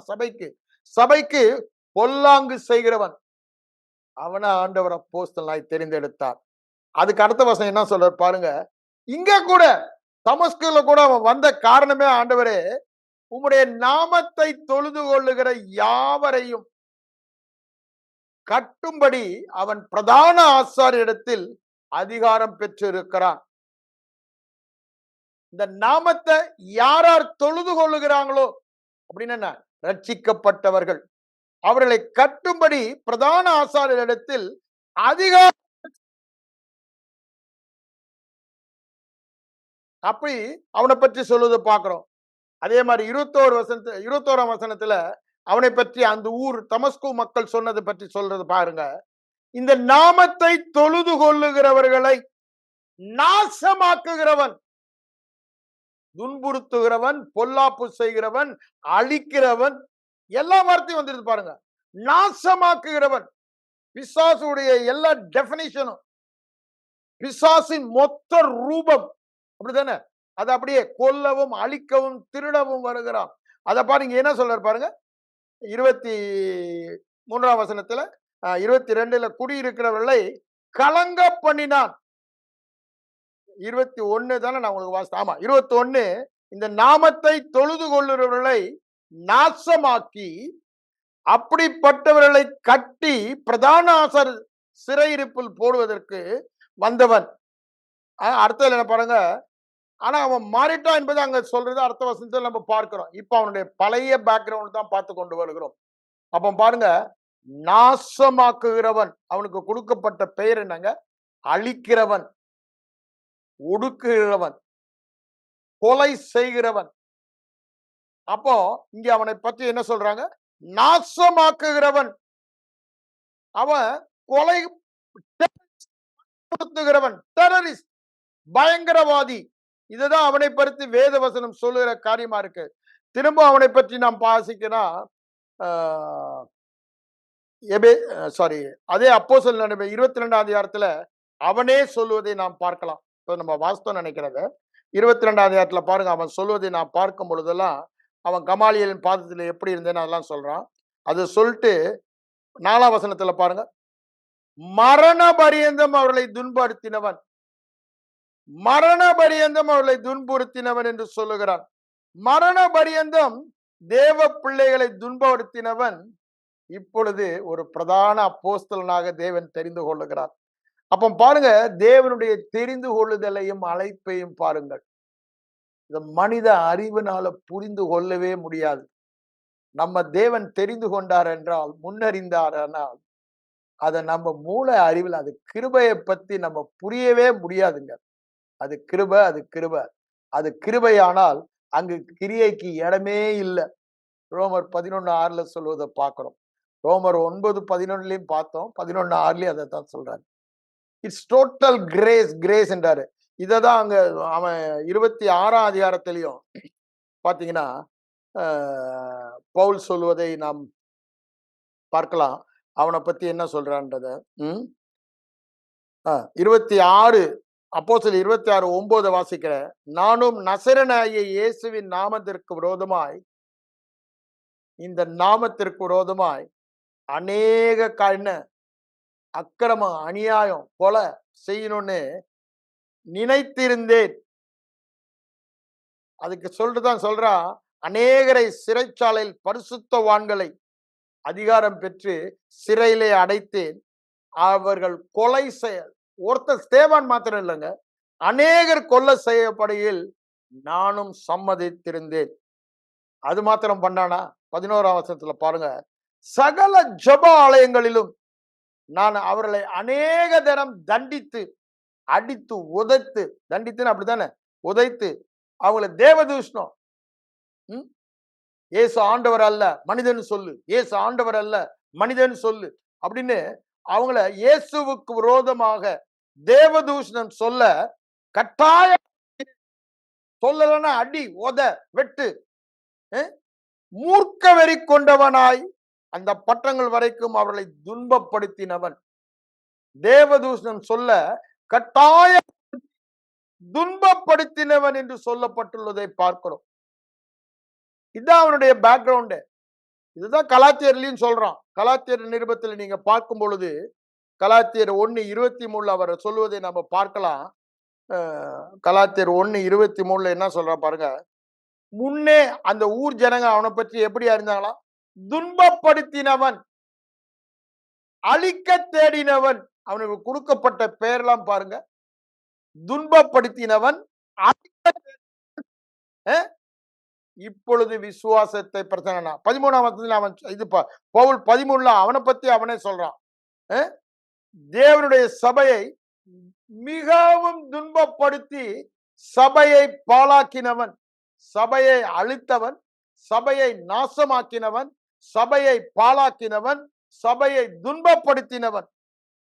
எவ்வளவு பெயருங்க வேதத்தில் அவனுக்கு கொடுக்கப்பட்டு இருக்கிறது. ஏங்க, அதிலே ஒரு சத்தியம் அடங்கி இருக்கிறது, அதில் ஒரு ரகசியம் அடங்கி இருக்கிறது. அதனாலதான் ஆவியார் இன்னைக்கு நம்ம இதெல்லாம் எடுத்து படிக்க சொல்றார்.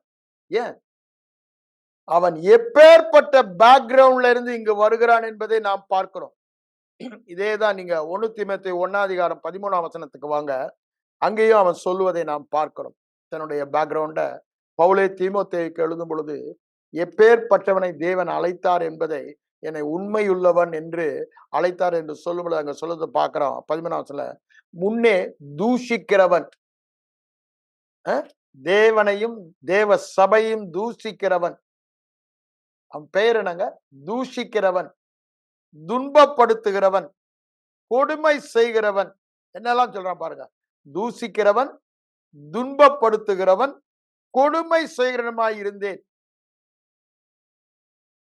இருக்க பிசாசுடைய எல்லா பெயர்களும் சவுலுக்கு பொருத்தமாக இருக்கிறது.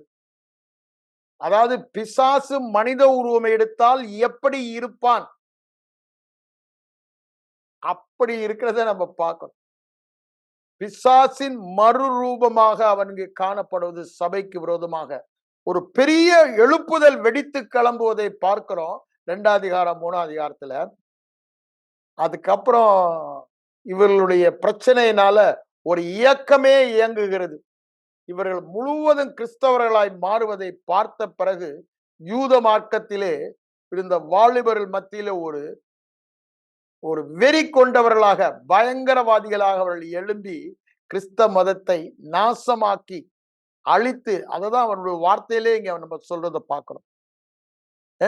என்ன தேரணவனாய் இருந்தேன்னு சொல்லிட்டு என்ன சொல்றான் பாருங்க.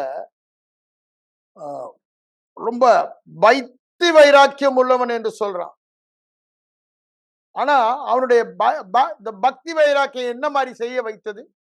இன்னைக்கு அநேகர் அப்படிதான்.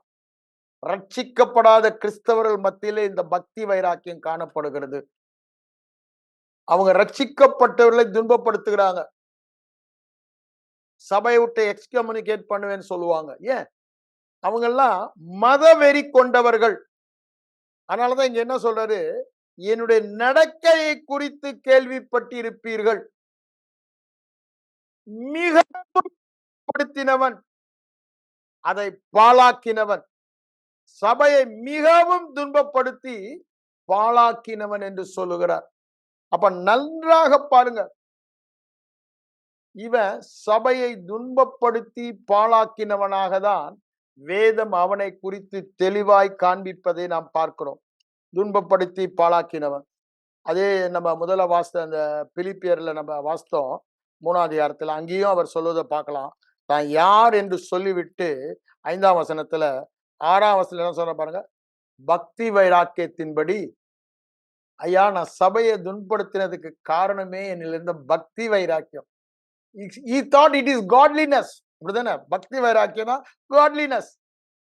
நான் ஒரு தேவனுடைய பிள்ளை என்ற ஸ்தானத்துல அறியாமையினால என்ன பண்றான்? சபையை துன்பப்படுத்தினவன். அதை சொல்லிட்டு தான் நான் குற்றம் சாட்டப்படாதவன்றான். அவனுடைய நியாயப்பிரமாணத்தின்படி குற்றம் சாட்டப்படாத ஒரு மனசாட்சியோடு இருந்ததா அவன் அங்க சொல்வதை பார்க்கிறோம்.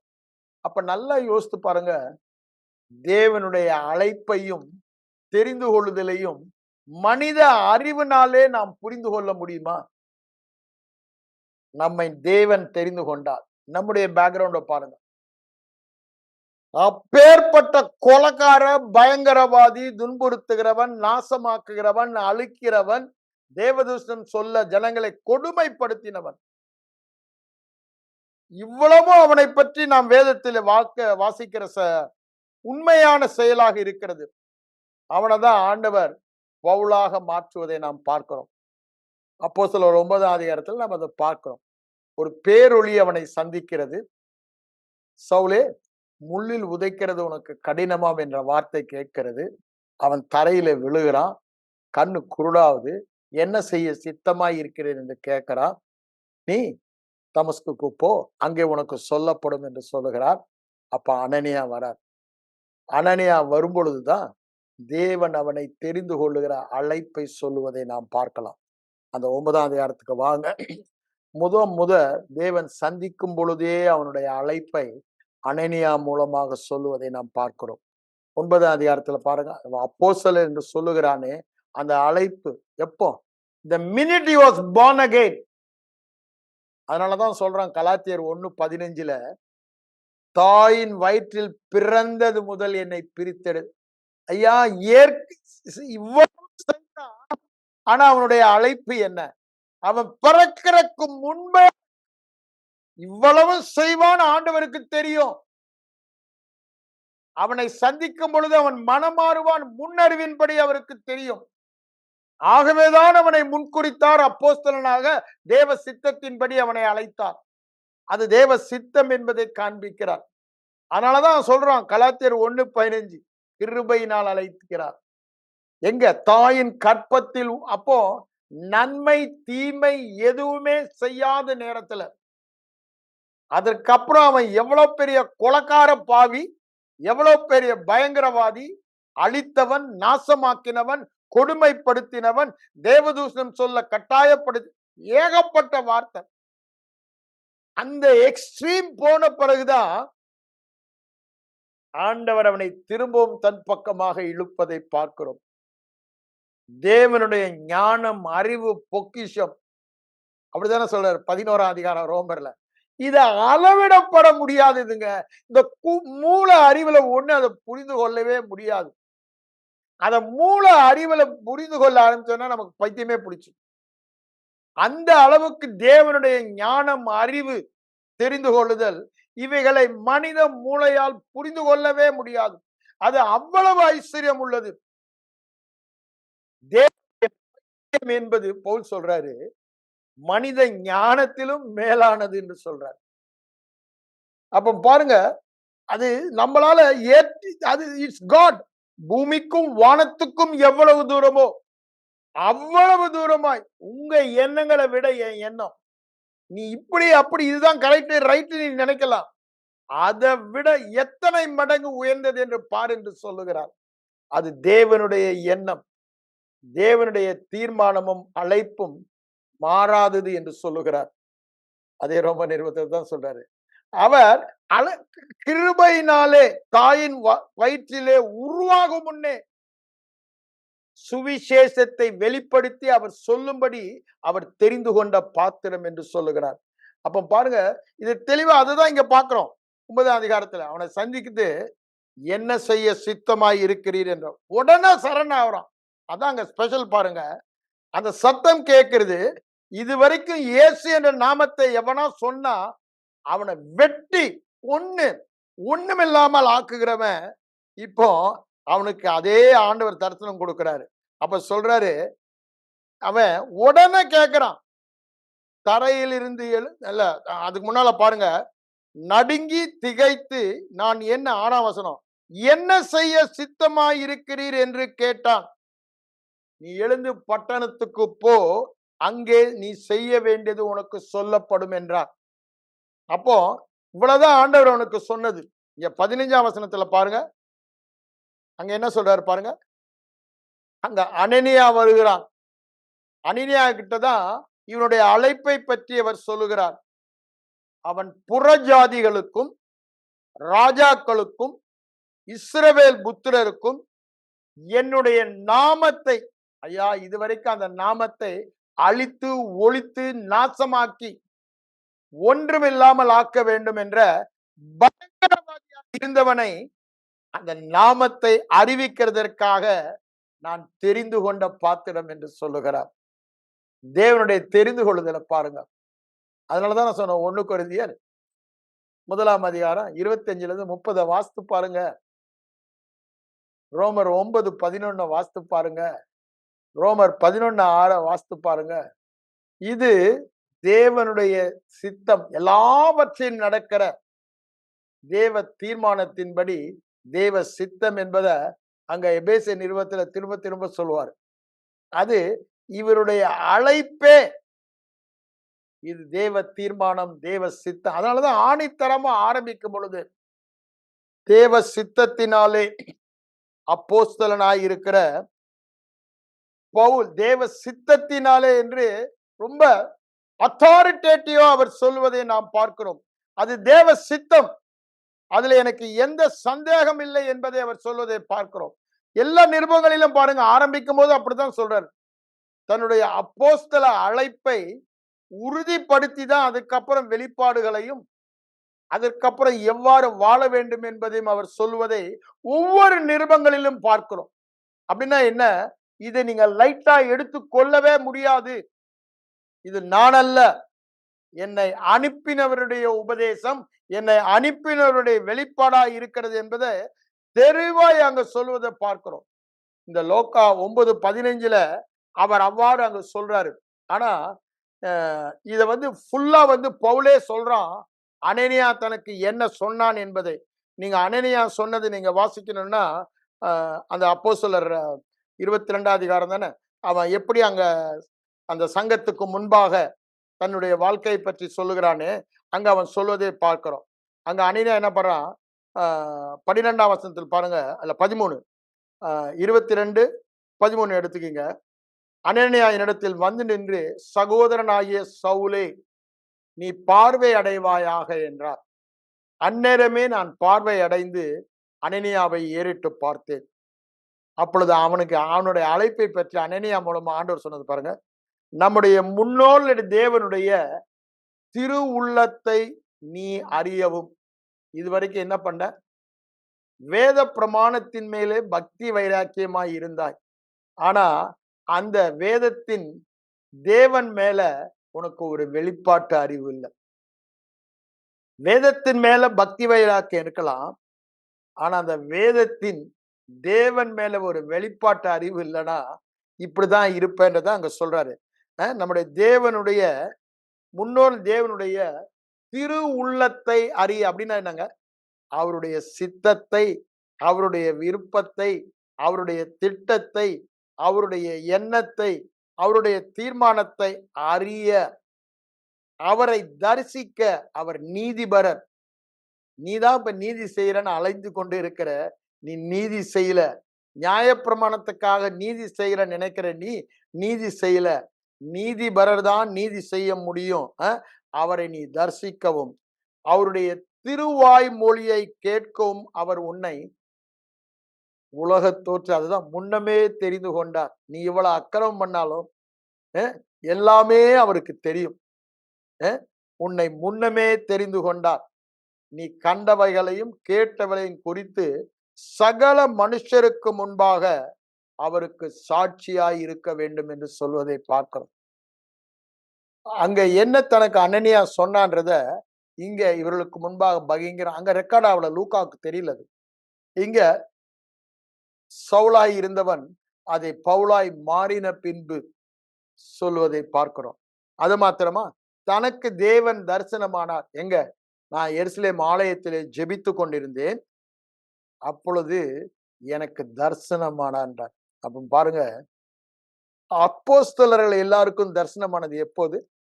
அவர் பரம் ஏறுவதற்கு முன்பாக. அப்படிதானே?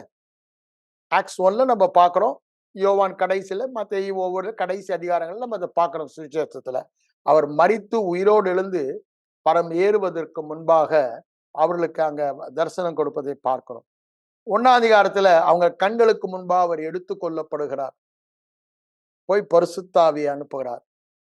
அதுக்கப்புறம் தரிசனமானா நீங்க ரெக்கார்ட் ஆகுறது யாருக்கு? பவுலுக்கு. அது ஏன் சொல்றாரு அவரு? நான் ஜெபம் பண்ணி கொண்டிருக்கையில் அவர் தரிசனமானார்னு சொல்றான். அப்போ ஆண்டவர் தனக்கு என்ன சொன்னார் என்பதையும் அவன் சொல்றான். அப்போ இது தெளிவாய் சொல்லுகிறது, தான் அப்போஸ்தலன் அவரோடு இருந்தவர்கள் தான்.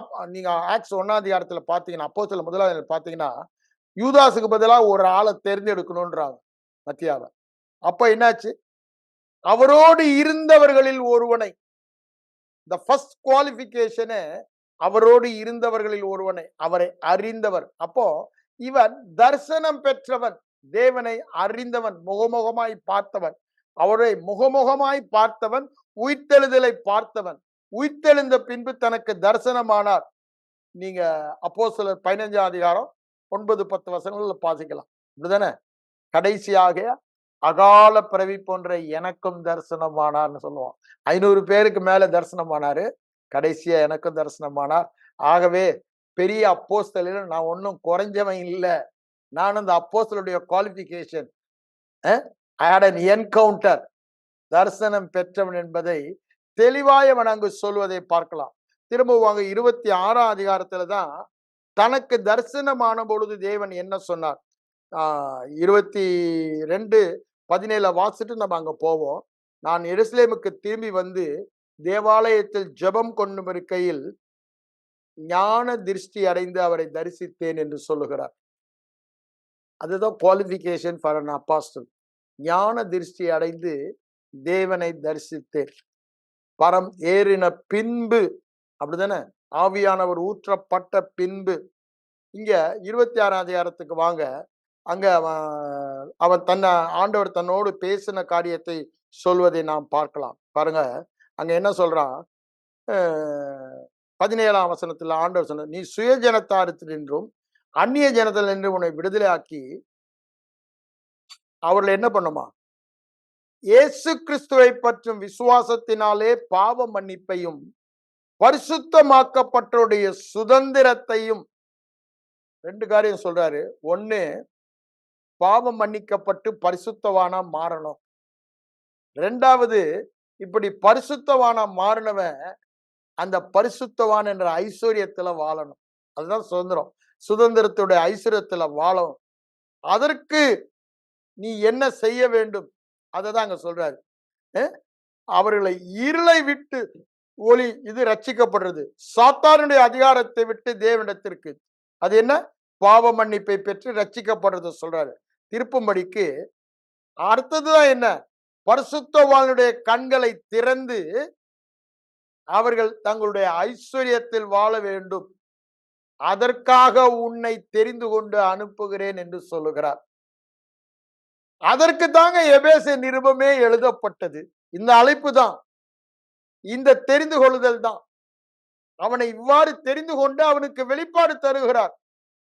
அவன் தெரிந்து கொள்ளப்பட்டது உடனே ஊழியத்துக்கு வரல.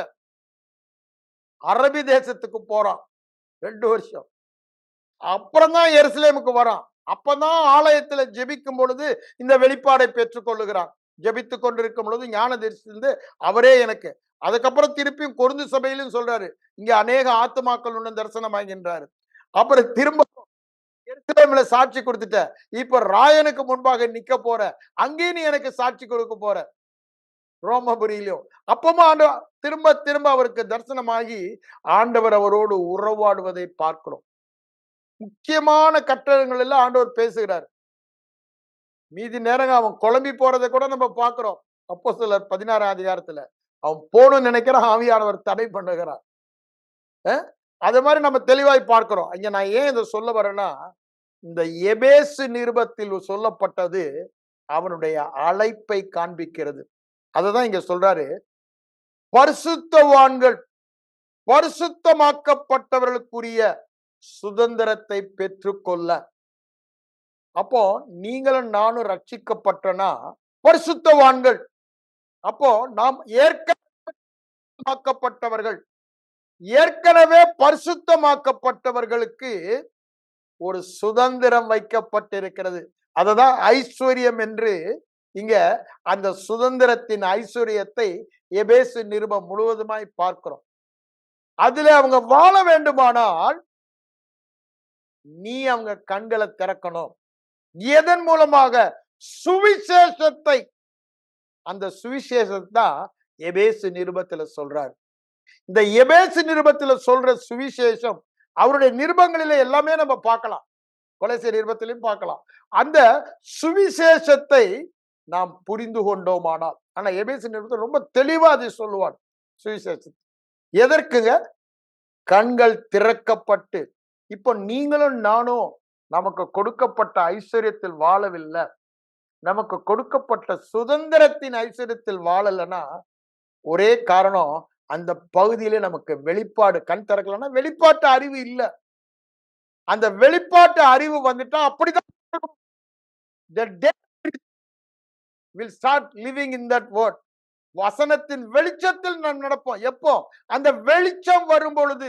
அந்த வெளிச்சத்தை கொடுப்பதற்காக தான் பவுலை தெரிந்து கொண்டேன் என்று சொல்லுகிறார்.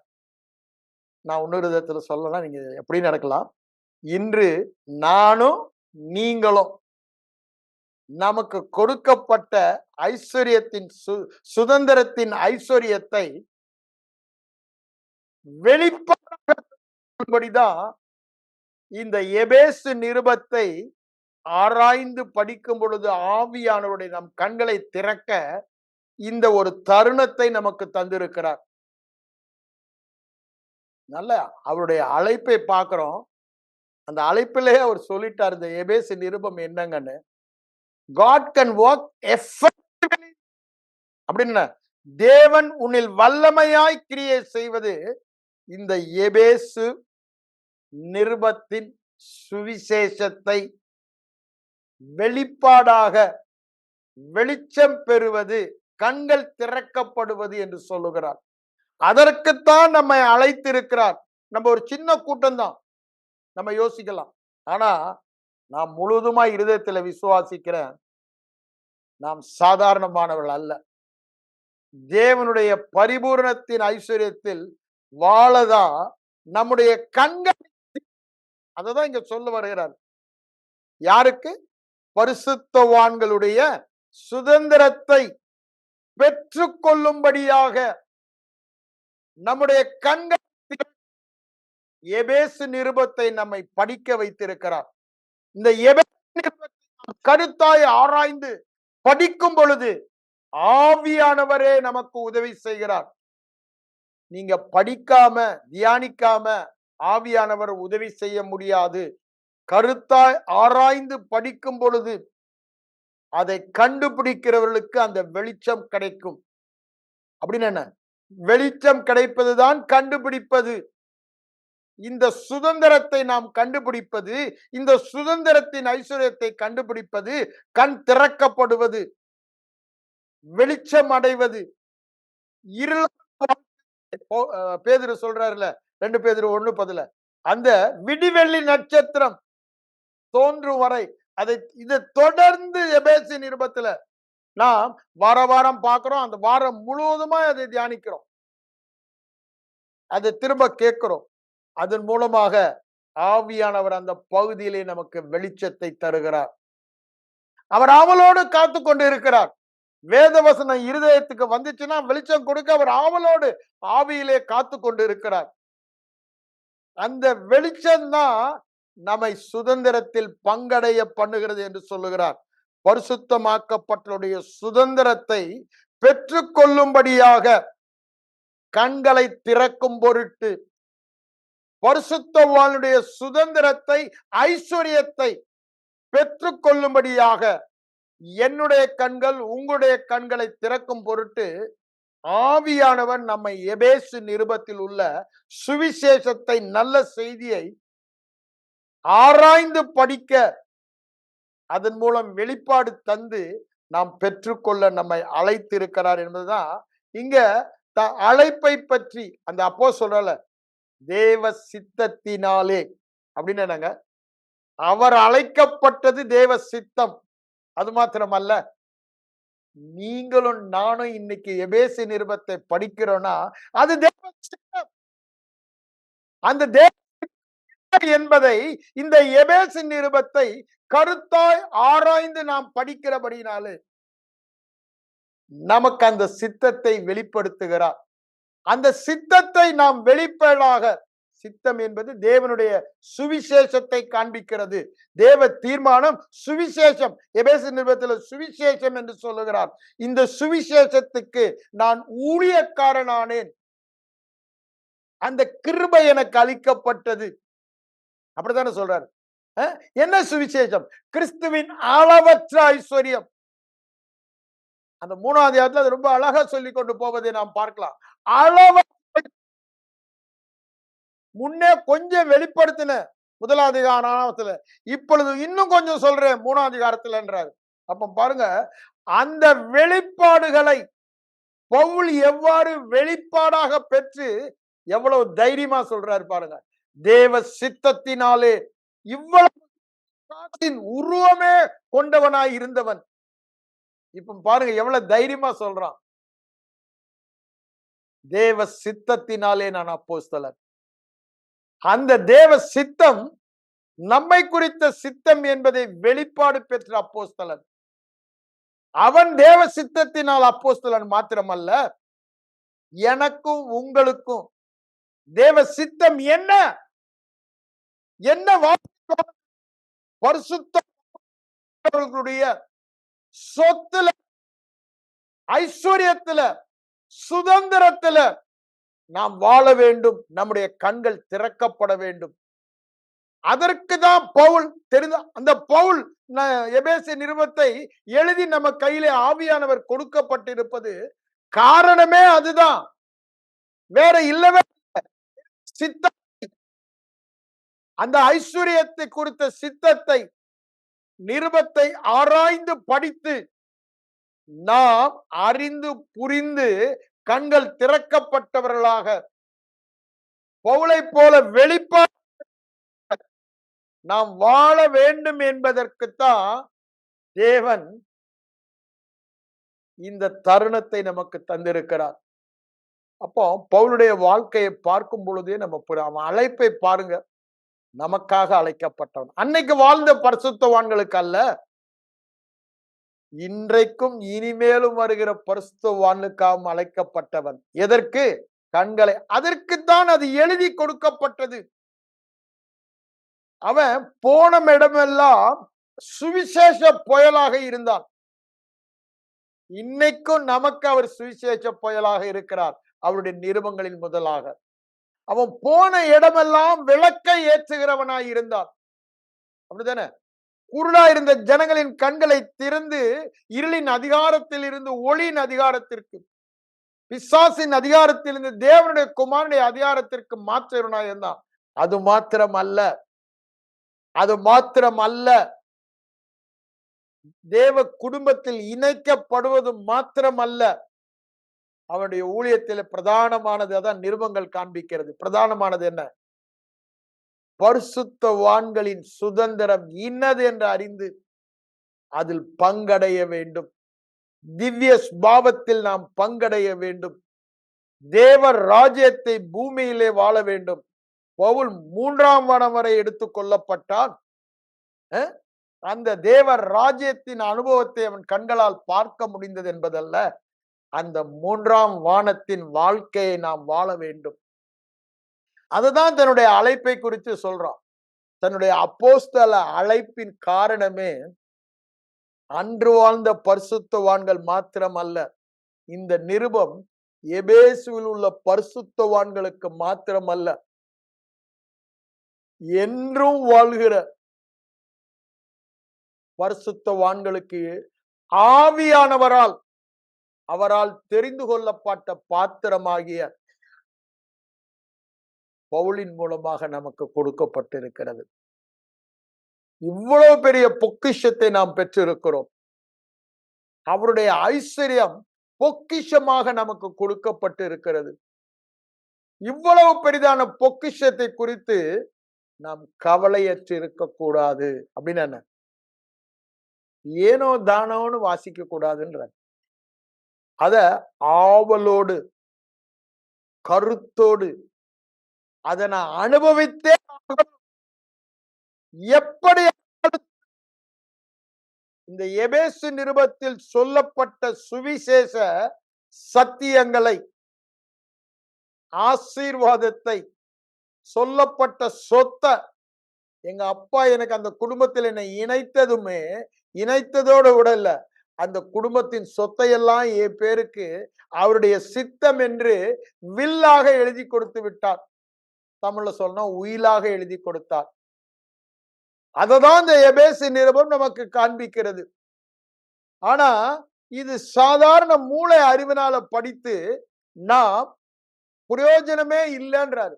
ஆவியானவர் ஒத்தாசனையினால் இதை வெளிப்பாடு பெறும் பொழுது அது நம்முடைய வாழ்க்கையிலே நம்முடைய முயற்சியே அல்ல, விரும்புகிறனும் அல்ல, ஓடுகிறனும் அல்ல, கிருபையின் ஆவியானவர் வெளிப்பாடை தரும் பொழுது அந்த சாயலாகவே நாம் மாறுகிறோம். எந்த சாயல்? இந்த வேத வசனம் சொல்லப்பட்ட எபேசு நிருபத்தில் சொல்லப்பட்ட சாயலாக நாம் மாறப்போகிறோம். அந்த எபேசு நிருபத்தில் சொல்லப்பட்ட சாயலை தான் வருகிற நாட்களில நம்ம பார்க்க போகிறோம். அதை பார்க்கும் பொழுது அந்த 2 கொரிந்தியர் 3:18 சொன்னது போல பார்த்து பார்த்து பார்த்து, அதனாலதான் நான் சொன்னேன், அவசரமா நான் இதை எடுக்க போறது இல்லை. நாம் ஒவ்வொருவரும் அப்படியே ஆண்டவர் நம்ம கொண்டு போய் அவர் கண்ணுக்கு முன்னாக நிறுத்தி முகமுகமாய் பார்க்க சொல்லுகிறார். பரிசுத்தவான்களுடைய சொத்து என்ன என்பதை பார் சந்தர் சிங் என்று சொல்லுகிறார். அதை பார்த்து பார்த்து அந்த சாயலாக நம்மை மாற அழைக்கிறார். அதனாலதான் நான் சொல்றேன், டேக் இட் சீரியஸ்லி. ஏதோ ஒரு பிரசங்கம் கேட்கணும்னு இல்ல, ஏதோ ஒரு வேத பாட வகுப்புக்கு போனோம்னு இல்ல. It is going to be a life transforming situation sessions. அப்படிதான் இது நம்முடைய வாழ்க்கையை மாற்றி அமைக்கிற வேத பாடமாய் இருக்க போகிறது. பாருங்க, பிரதர் வில்லியம்ஸ் என்கிட்ட 5 வருடங்களுக்கு முன்பாக இருந்து சொல்லிக்கொண்டே இருக்காரு. விடவே இல்லை இன்னைக்கு வரைக்கும் அவரு. அண்ணா எபேசியர் நிருபத்தை எடுங்கண்ண. ஏன்? ஆவியானவர் உள்ளத்திலே ஒரு தனியாத தாகம், பசிய கொடுத்துட்டார். என்ன? அந்த சொத்தை அவர் அனுபவிக்கணும். அவருடைய அழைப்பு அதை காண்பிக்கிறது. அவருடைய அழைப்பு is not a pastor, something different. அதனாலதான் அவர் திரும்ப திரும்ப தன்னுடைய அழைப்பிலே விற்கப்பட்ட காரியங்களை அனுபவிக்க வேண்டும், தன்னுடைய வாழ்க்கையில அதை நிறைவேற்ற வேண்டும் என்றனாலதான் எபேசு நிறுவத்தை குறித்து எடுங்கண்ண. எபேசு ஏன்? அதில் உள்ள சத்தியங்கள் அவர் ஏற்கனவே கேட்டிருக்காரு. ரேமா பைபிள் காலேஜ்ல படிச்சிருக்காரு.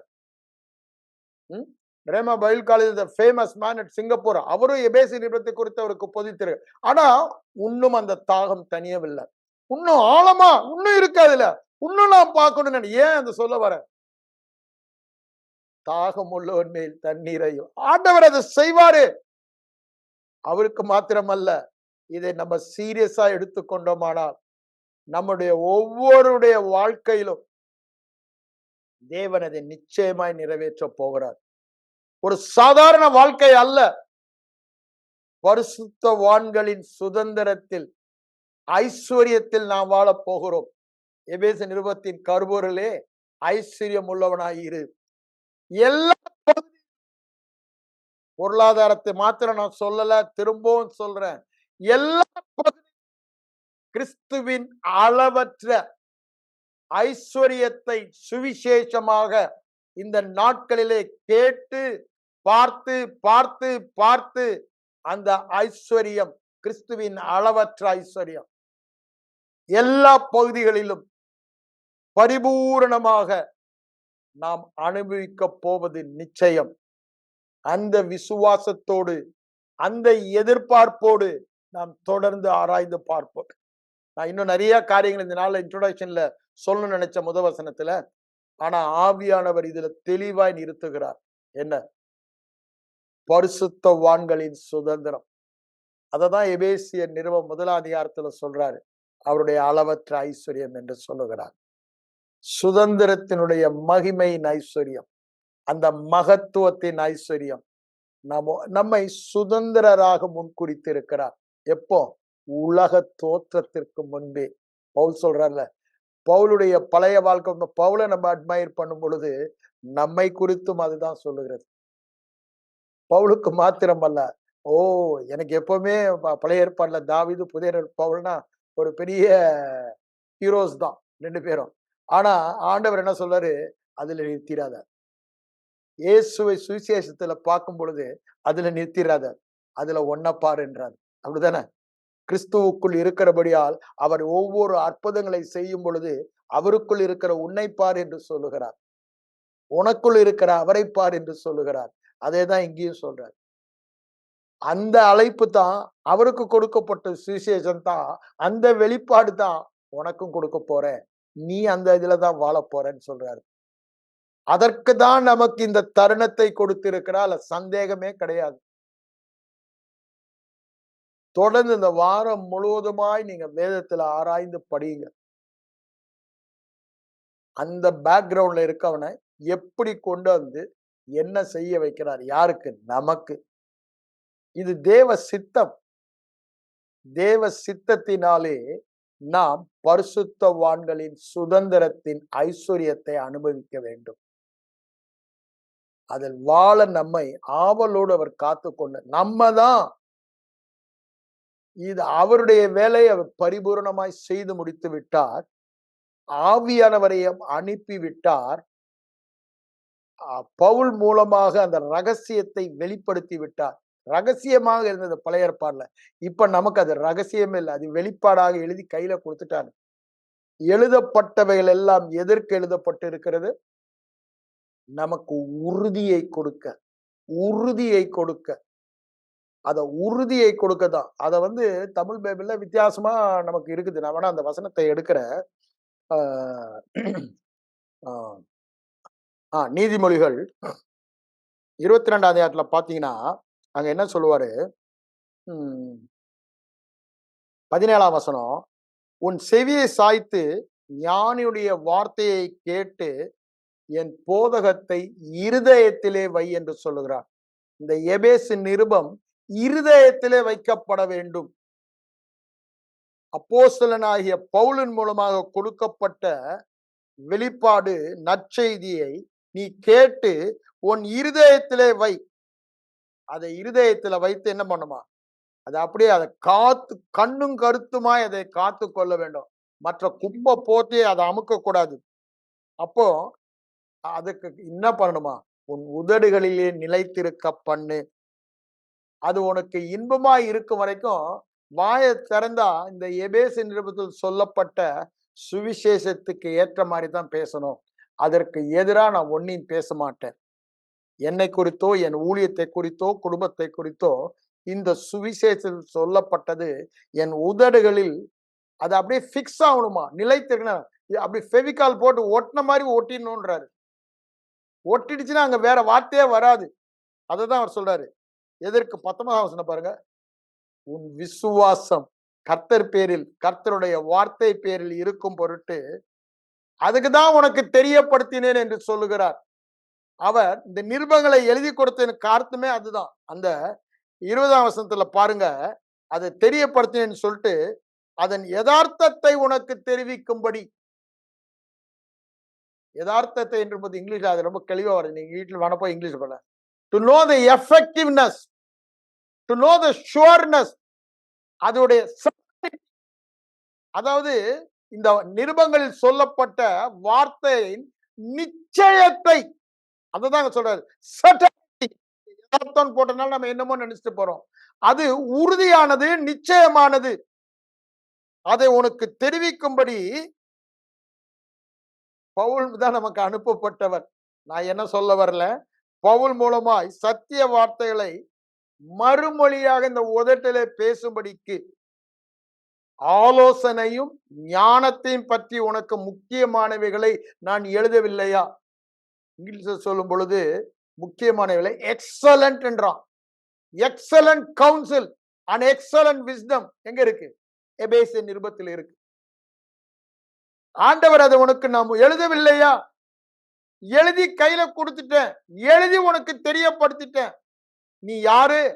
உனக்கு என்ன கொடுக்கப்பட்டிருக்கிறது? நீ சாதாரண ஆண் இல்ல, நீ ஐஸ்வர்யவான். எதுல ஐஸ்வர்யவான்? சகல. அதுதான் பரிசுத்தவான்களுடைய சொத்து. பிதாவுடைய சொத்து, பிள்ளைகளுடைய சொத்து. பிதாவுக்குரியதெல்லாம் கிறிஸ்துவுக்குரியது, கிறிஸ்துவுக்குரியதெல்லாம் உங்களுக்கும் எனக்கும் உரியது. உடன் வாரிசுகள். அதுதான் சொல்றாரு, அவைகளை உனக்கு தெரியப்படுத்தினேன். பவுல் மூலமாக அதை நமக்கு தெரியப்படுத்தினார். அந்த வார்த்தையின் யதார்த்தம்னா அந்த வார்த்தையின் உறுதி, நிச்சயத்தை உனக்கு தெரிவிக்கும்படி அப்போஸ்தலரை அனுப்பி அதை உனக்கு கொடுத்தேன். உன் வாயில எப்பொழுதும் அதுதான் மறுமொழியாக இருக்கணும். சூழ்நிலைகளை பார்த்து மறுமொழி இவைகளை பேசு என்று அவர் சொல்லுகிறார். அப்புறம்தான் சொல்றாரு, இதுதான் உனக்கு எக்ஸலண்ட் கவுன்சில். வேற எங்கேயும் நீ கவுன்சில் போக வேணாம். இதுதான் உனக்கு எக்ஸலண்ட் விஸ்டம். முக்கியமானவைகள், முக்கியமானவைகள் எழுதி கொடுத்திருக்கிறார். அதை எழுதி கொடுத்தான் சொல்றாரு, இதற்கு நீ செவி சாய்த்து ஞானிகளுடைய வார்த்தைகளை கேட்டு என் போதகத்தை இருதயத்தை, சுவிசேஷத்தை இருதயத்திலே வை. அவையில உள்ளத்திலே காத்து உன் உதடுகளிலே பிக்ஸ் பண்ணிடு. ஃபெவிகால் போட்டு ஒட்டின மாதிரி யூ பிக்ஸ் இட். அதை உதடுகளிலே தரித்திருக்க பண்ணு. உன் வாய்களை விட்டு பிரியாது இருக்கணும். என்ன பண்ணணும்? அதை ஒட்டிக்கணும். பிரியவே அது உன் வாய். யோசுவா 1:8 அப்படித்தான் சொல்றாரு, உன் வாயை விட்டு பிரியாது இருப்பதாக. இங்க என்ன சொல்றாரு? உன் உதடுகளிலே பிக்ஸ் பண்ணிடு. அப்படியே ஒட்டி வைத்து விடு என்று சொல்லுகிறார். எபேசு நிருபத்தை நாம் என்ன செய்ய வேண்டும் என்பதற்காக தேவன் அதை எனக்கு இப்பொழுது நினைப்பூட்டப்பனாலதான் அந்த வசனத்தை எடுத்து உங்களுக்கு படிச்சேன். நல்லா யோசித்து பாருங்க. தேவன் நம் மேல எவ்வளவு கர்சனை உள்ளவராய் இருக்கிறார். நாம் அந்த ஐஸ்வர்யத்தில் வாழ வேண்டும். அந்த ஐஸ்வர்யத்தில் வாழ நம்ம அழைத்திருக்கிறார். அதற்காக எல்லாவற்றையும் அவருடைய அனாதி தீர்மானத்தின்படி அந்தந்த காலங்களிலே நேர்த்தியாய் செய்கிறார். God does everything beautiful in his own time. இப்போ இது தேவனுடைய நேரமாய் இருக்கிறது. என்ன நேரம்? அந்த ஐஸ்வர்யத்தில் நாம் வாழுகிற நேரமாய் இருக்கிறது. நாம் தெளிவாக இந்த நிருபத்தை இன்னும் ஆரம்பம் தான் நம்ம பார்க்கிறோம்.